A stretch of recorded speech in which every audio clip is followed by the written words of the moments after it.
ஆனால் இதே சென்னைக்காரங்க 2 ஜாதிய வலிச்சு அதுல பேரை சொல்லியே பேசியிருக்காங்க. அதையே இந்த பத்திரிகையாளர் பேசல. அவங்க என்ன பேசியிருக்காங்கன்னா, இது வந்து நான் யாரையுமே மனசு கஷ்டப்படணும். பொதுமக்களும் சரி யாருமே இந்த ப்ரூஃப் எல்லாம் காட்டுறதுனால யாரோ தவறா நினைக்க வேண்டாம். அப்படி நான் தவறா இருந்தா தயவு செஞ்சு என்ன மன்னிச்சிருங்க. இருந்தாலும் இது காட்ட வேண்டிய சூழ்நிலைக்கு நான் காட்டுறேன்.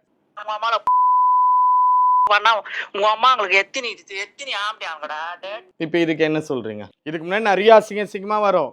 சரிங்களா? அதாவது ரீதியா ஒரு ஓரின சேர்க்கை கூட வந்துட்டு 2 பேர் மனசும் ஒத்துழைச்சு அவங்களுக்குள்ள 4 செவுத்துக்குள்ள எந்த நடந்தாலும் தவறு இல்லைன்றது தான் சொல்றாங்க. கரெக்ட் தானே நான் பேசுறது? அப்படி இருக்கும்போது இவங்களோட ரீதியான இதெல்லாம் கூட வெளிய எடுத்து வராங்க. நீ ஒரு ஓரின சேர்க்கையாளர், நீ ஒரு திருநங்கை கூட இப்படி இருக்கிற, அப்படி இருக்கிறன்றதெல்லாம் வெளிய கொண்டு வர. அப்படி பேசணும் அப்படின்னா, நான் சென்னையில எவ்வளோ பேர பேசலாம். சென்னையில இருக்கிற 21 நாய்க்குல ஒரு 2, 3 நாய்க்கு இந்த வேலையிலலாம் நெறையவே இருக்கிறாங்க. நான் பேசலாம். பட் அதெல்லாம் தவறு.